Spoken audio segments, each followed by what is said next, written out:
مشاهدي الأفاضل أينما كنتم، يسعد مساكم دائما أنتم محل ترحيب في خيمة CNBC عربية.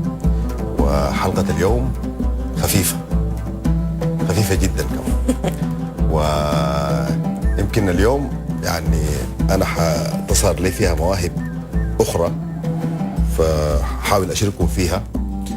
وأنا بدعو المشاهدين إنه هذه الكوتشينة بأرقامها كلها، أنا عايزكم تحفظوا هذا الرقم،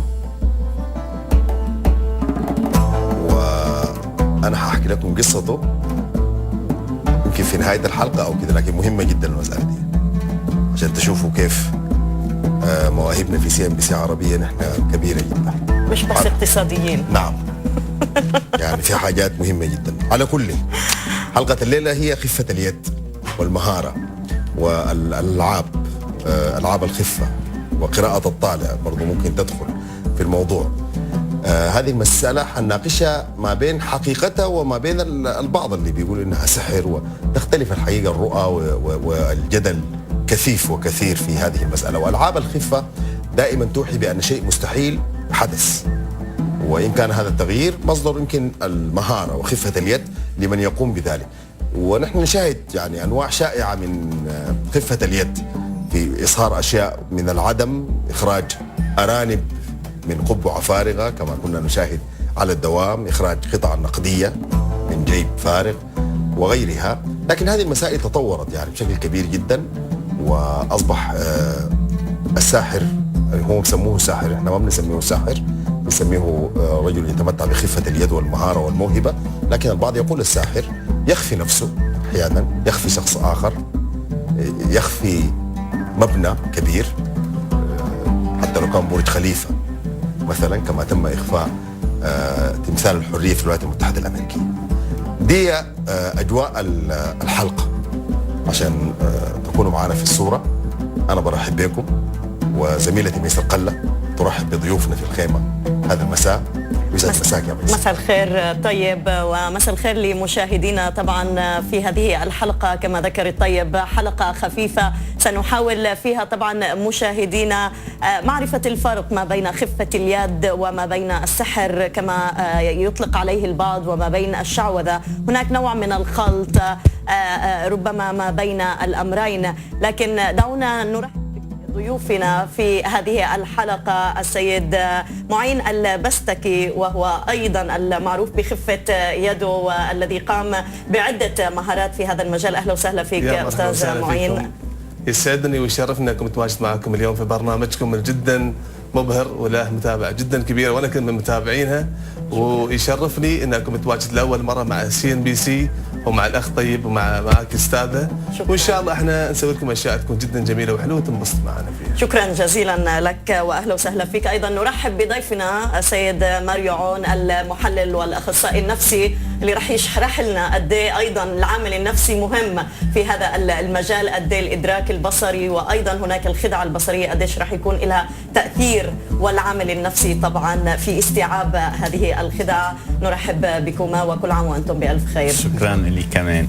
إذا هذه هي أجواء الحلقة. معين حنشوف الحقيقة عبر لقطة عشان نمهد للمشاهدين من هو هذا الرجل. يمكن كثير منهم بيعرفوه شافوه عبر كثير من الشاشات.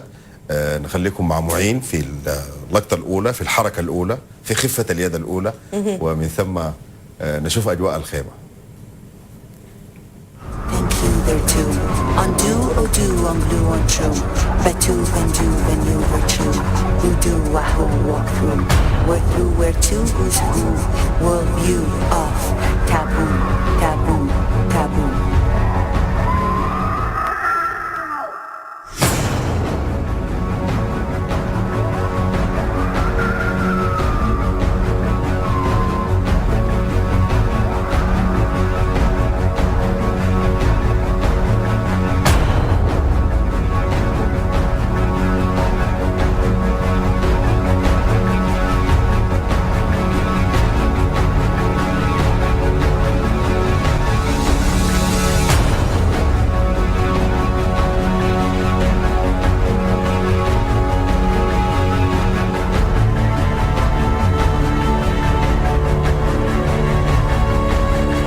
طبعا تابعنا بعد يعني خفة اليد اللي قمت بها معين. خليني أبدأ بالسؤال، هل هي مهارة؟ هل هي سحر؟ هل هي خفة يد؟ هل هي طاقة؟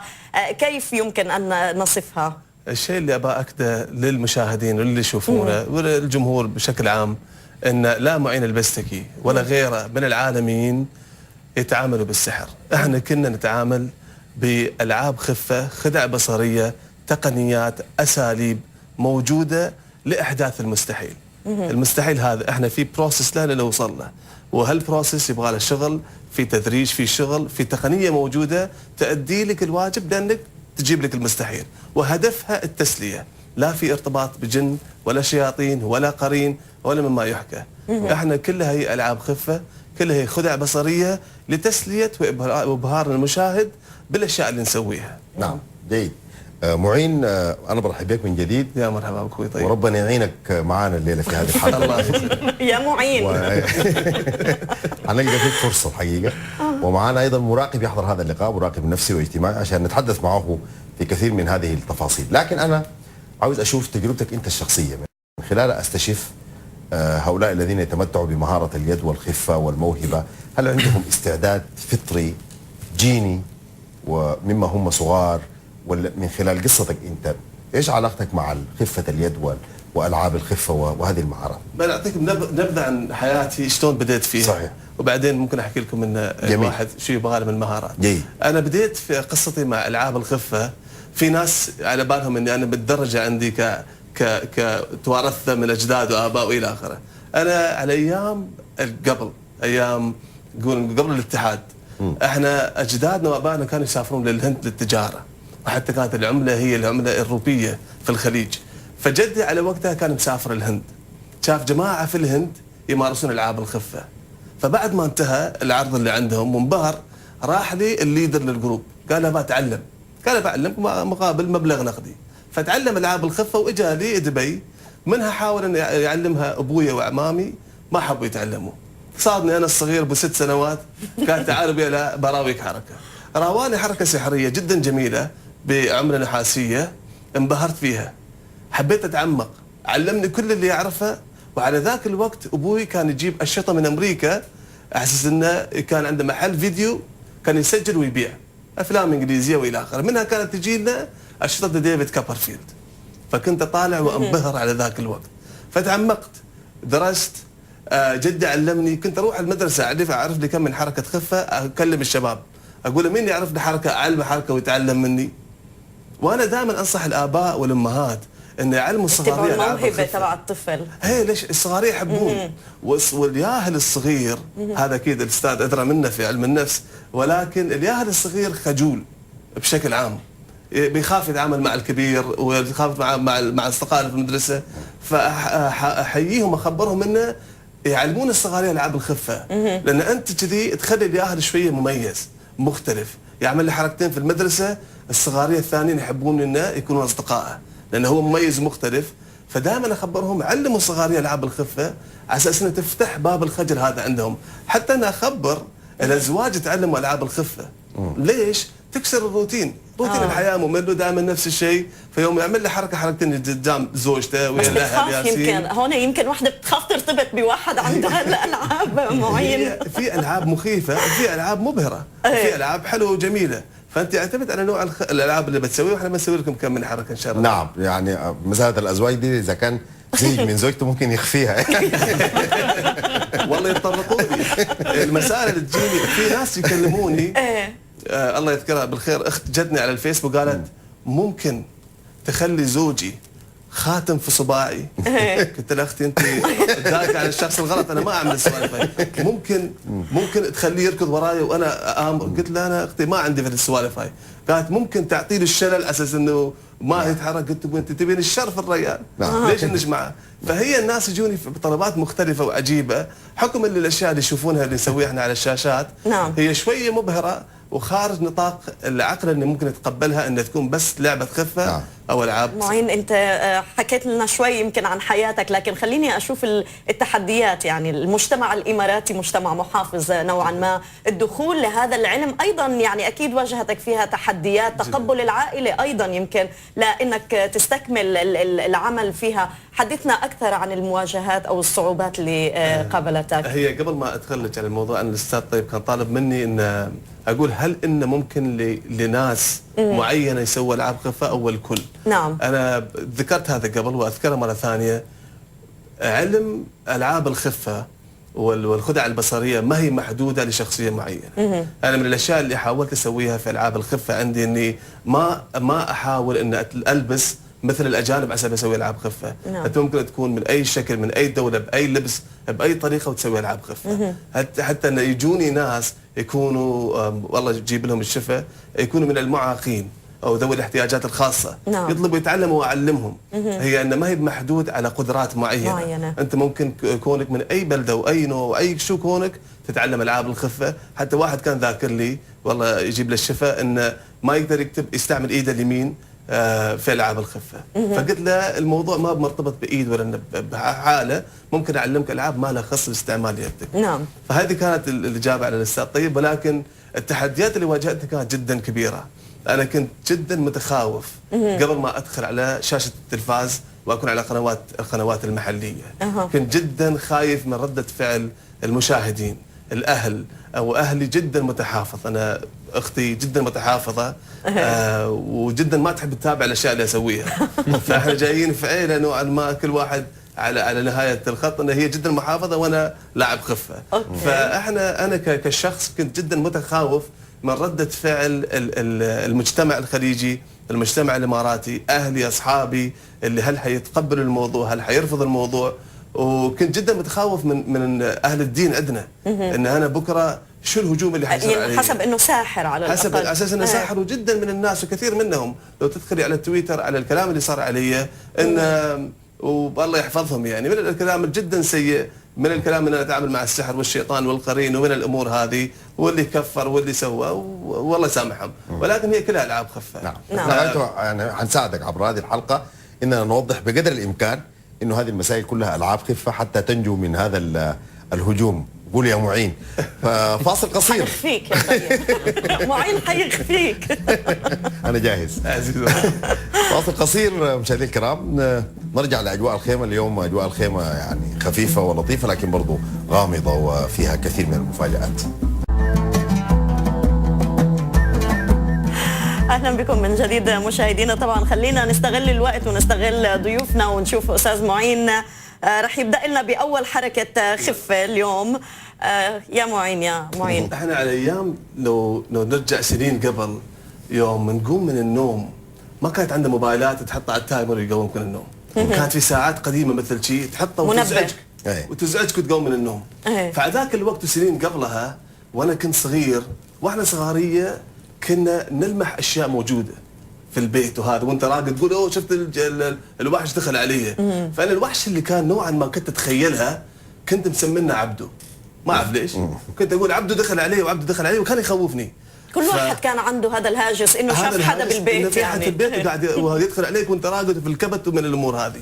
فكان الخوف هذا موجود، او خاصه يوم كان يدق لي الجرس الصبح حسب اني اقوم حق المدرسه، كان يجيني هالشعور وهالرعب. ابى اقول ان اليوم عبده معانا موجود. اوكي، وبنجرب شيء مع الاستاذه ميسه. اللي باجي تسوينه باش تقبضين الساعه هذه بايدك، هذه من الساعه القديمه، تقبضيها ما تفكي عنها، تقبضيها حيل. اوكي تركزي معايا. اباش تاكدين هل ان احنا متفقين مع شيء، مو متفقين على شيء، لا ما متفقين على شيء ابدا. عبده لو تسمعني، عبده اباك حاليا لو موجود اتاكد لي وجودك معنا. اوكي ركزي معي. اوكي ابيك تساعديني وتفكريني بدولة زرتيها تبغي تزوريها مرة ثانية. في بالك بس، لا تخبريني حاليا، في بالك بس. أنا ما بجاوب، بحاول لو إنه دولة زرتيها حابة تزوريها مرة ثانية. قطر لا، دولة تركيا. بنحاول بعد محاولة. صاحبتك بأيام الطفولة. صاحبتك بأيام الطفولة. ركزي معايا.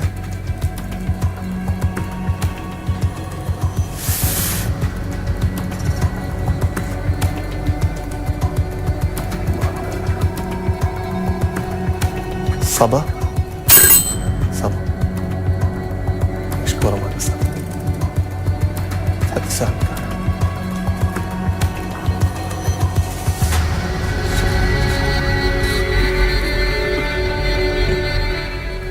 أم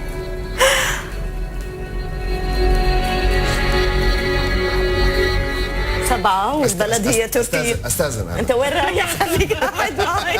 رايح وين؟ الالارم رنوا. مزبوط. صبا صديقة الطفولة. هي الممثلة المعروفة طبعا صبا مبارك، هي صديقة الطفولة. و7 رقمي، والتركية هي البلد اللي أنا بعشقها أكيد يعني. مزبوط. ماريو عون. بس شو؟ محتاجين ماريو شو؟ اتصال بالصديق.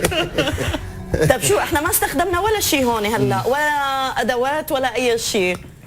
شو هي مهارات معينة بس ممكن تندرس يعني. ممكن هذا ادراك، هذا قراءة عقل الباطن، خواطر، لا افكار. مش قراءة خواطر. شو بنعتبره؟ مهارات معينة. أنا مش عامل أبحاث عليها تعرف فسرها يعني، بس أكيد في مهارات إذا بتتابعيها علميا بتلاقي خطوة ورا خطوة بتوصل إلى حل. طب معين انت فسر لنا، يعني انت ما استخدمت شيء اللهم الالارم. شو هذه؟ طاقة؟ ادراك؟ تواصل؟ ما هي بطاقة، هي هخلص لكم اياها. هي العاب خفة وخدعة بصرية. وفيها اسرار معينة. بس هو ما في خفة يعني، عيني بعينك، ما في شيء، انت عم بتركز على النظر. انا شفت انا جاي معي عالم نفس هسه بيشرح لي كل عالم النفس قال لك ادراك. ولكن هي تندرج كلها تحت العاب الخفة. وما فيها طاقة، ما يا مشاهد، ما فيها قرين، لا قرين هتكلم مع قرين. والله ما انا ما حكيت معه ولا قلت له شيء يعني. في عبده في عبده موجود معنا. فظيع هذا عبده، مرافقك من الطفولة. هذا عبده هو اللي يجيب لك الكلام من الجماعه والمشايخ وكذا. اوكي. انا ملاحظه انه الادوات جدا بسيطه اللي معك. طفايه، الارم، كوتشينه. حدثنا عن الادوات اللي انت بتستخدمها. قديش ايضا صار فيها تطوير اليوم، يمكن مع تطور التقنيات قديش العمليه اصبح فيها مطلوب منك انه انت ايضا تطور استخدام الادوات وهي بتكون معينه لك. احنا كالعاب الخفه مثل العاب الخفه تتطور مع تطور العلوم اللي موجوده، مع التكنولوجيا اللي موجوده، مع الايفونات والايبادات. فاحنا معاها نخترع الاشياء الجديده في العاب الخفه اللي موجوده. في اشياء تقليديه موجوده، انك انت تطير حد، انك انت تخفي حد الطلعه، فانك تخفي معلم، انك انت تعمل حاجه حاده بنفسك وما يصير لك شيء. هاي اشياء تقليديه، ولكن كمان في تطورات موجوده مع العلوم اللي قاعد تتطور. الناس ملوا من موضوع انك تطلع ارنب من قحفيه، الناس يبون يشوفون انك تطلع قلبك من جسمك وترجعها مره ثانيه. نعم. يبغون الاشياء اللي خلاص هاي الاشياء القديمه استوت وتقليديه، ما نبغى الشيء الجديد. ما يبون البيرث داي تريكس، انك تطلع رابط وتطلع لك عصفوره وتطلع لك سوالف. هاي يبون اشياء تنبهر فيها، يبون اشياء فيها عبده، يبون اشياء فيها طير فيها ناس، يبون اشياء تكون انك اتاثر بالحركه، مو انه بس موضوع انبهار فاضي. يعني انا اكون اوكي طلعت لي طير، سويت لي ورده والى اخره، حلوه. نعم. جميله، والناس تعودت عليها. يمكن خلص صارت متعوده. على كل معين هو تطور كبير ولافت انه الناس يتحولوا من وصف من يقوم بمثل هذه الحركات من ساحر الى لاعب خفه يد. ده برضه تطور ايجابي يعني. ونستغل اذا الوقت لحتى نشوف بعض ايضا الخدع اللي راح يعملنا اياها معين. وانا نخلي عبد لحاله حاليا ونرجع له شويه بعدين. أوكي. من الاشياء اللي احاول اسويها، ولو في صغاريه حاليا في البيت قاعد يشوفونا، هاي اشغال مرتبطه للمتخصصين فلا تقلدونا فيها. عمر بلس 18 بلس 18 بالله بلس 18 بلس 18. وانا معرض اليوم هي ما هي بدعايه لاي شركه من الشركات، ولكن مريت البقاله وجيت لكم بلب. اباك اخوي طيب تاكد هل ان البلب هذا اصلي، هل انه سواه شو عبده ايش عم بين؟ عبده ما يبغى يفج عني. لا بالضبط. زين. اصلي. اللي اباك تسويه، اباك بحط هذا هني، اوكي. اباك ما شاء الله انت رجال قوي، اباك تضربه في الارض وتكسر لي اياها. والله قلت لي قوي ده حقه الواحد يكسرها بايده. لا بلاش تجرح ايدك. شكرا. حمسني يعني الرجل. يلا على الارض. هذا اصلي والله ما انكسرت. لا هتنكسر. شوي. كسرت؟ ايه شوي. اوبا. اباك تفتح لي اياها، تكون معك. اباك تفتح لي اياها وتختار لك مع الاستاذه ميساء اي قطعه من القطع الموجوده زجاجي. شوي دمرتها انت، حطمتها. ايه ما قال لي لازم انت قوي. خليها هاي. بعطوني أكبر؟ كم من قطعه. ايه ايه كم من قطعه ولا قطعه واحده؟ اللي يريحك. اوكي. اوكي.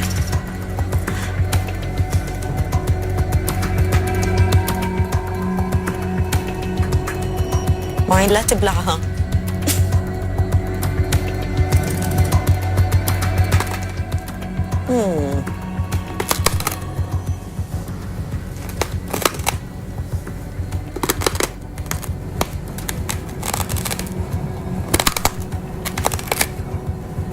الوالده انا السحور مو بيها لكم البيت اليوم.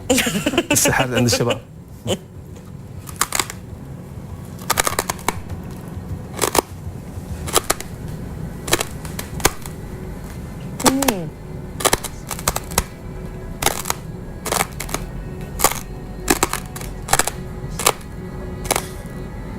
بجربها معانا؟ طيب.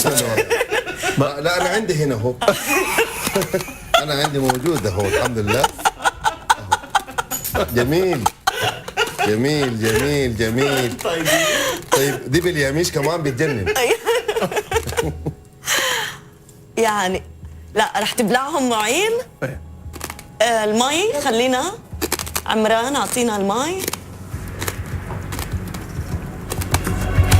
اوه يا طيب. لا جميله هي طبعا. طيبة. طعمها بتجنن. اهي.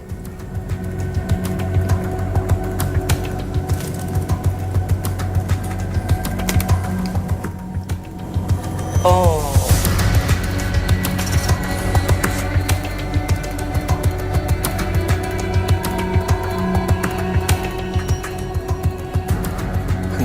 جميله.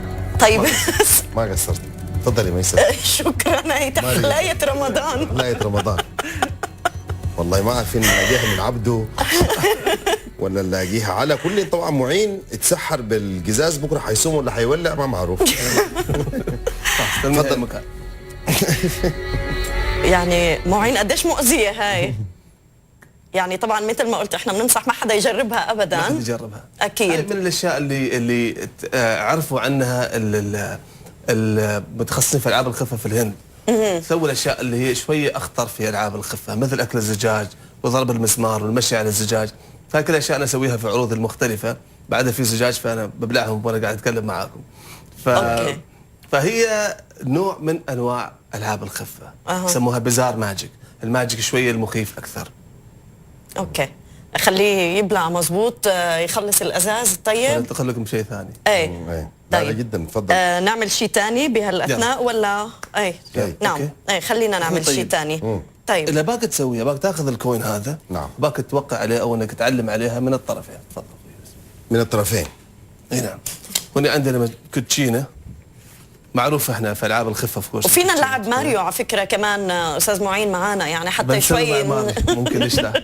هذه عندي كوتشينه بس ناكد للعالم لنشوف. اوكي. انه ما في شيء جوا صح. ما في شيء جوات لا ما في شيء. اوكي. بنحاول شيء معاكم ونشوف لو انه يصير ولا لا.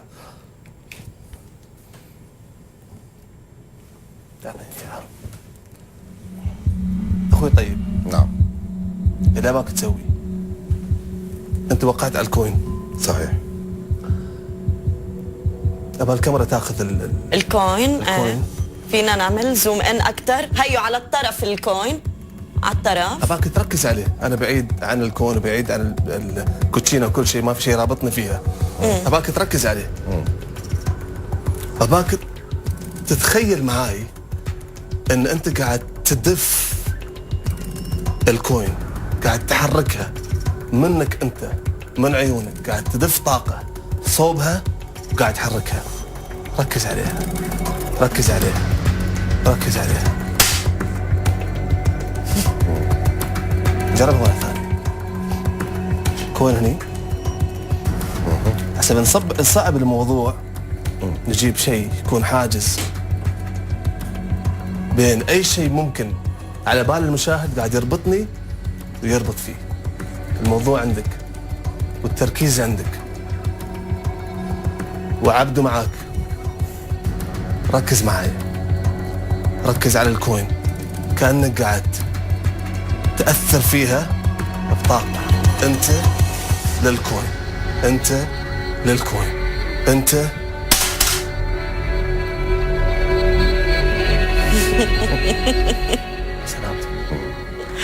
قوة خارقة يا طيب. منتج جيد. انت دايما بتقول عندك طاقات خارقة. لا انا الان اكتشفت طاقتي الخارقه تاني. ركزي فيك يا ميسة حطيت. حتحركني، لا تطلعني برا القناة. ما شاء الله، يعني فعلا شيء. الدليل بالعمل زي ما بقول، الدليل قالوا له. خلينا بدي اسالك انا معين، شو اول خدعة عملتها بحياتك لما بدأت عملية الخدعة كانت في اول شيء، ويا ريتني كنت جايبها معايا، بس المرة الجاية ان شاء الله. كانت الخدعة اللي سوى لي اياها هي جدي. هي ان اخذ درهم اماراتي، وعلى وقتها الدرهم كان كبير، وحطها في ثمه، قص عليه، يعني ضغط عليه ولا انه طلعها وهي مقصوصه نص. فحركها ثواني ولا انها ردت مره ثانيه درهم كامل. اوكي. فهاي كانت اول خدعه علمني اياها، وكنت اسويها للصغاريه وكنت اسويها للاهل. انا في خدعه دائما بطلع عليها باليوتيوب لحد الان ما فهمتها. هي عباره عن البورد اللي بيكون فيه صور الساندويتش.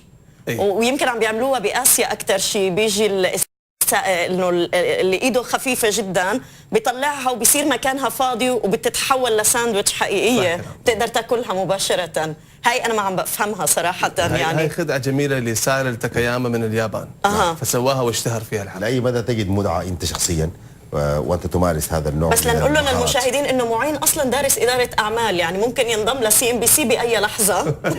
لا هو بالطريقه بتاع العدو دي، اذا نحن وافقنا او ما وافقنا هو ممكن ينضم، ويرفع لنا الاسهم وينزلها، والناس المتداولين بالسوق ينبسطوا كثير. يا ريت ان ذا الطاقه كان انا وانتم اغنياء حقيقي. ولكن هي جدا متعه جدا كبيره عندي، خاصه يوم اشوف رده فعل المشاهد اللي انا قاعد اسوي له.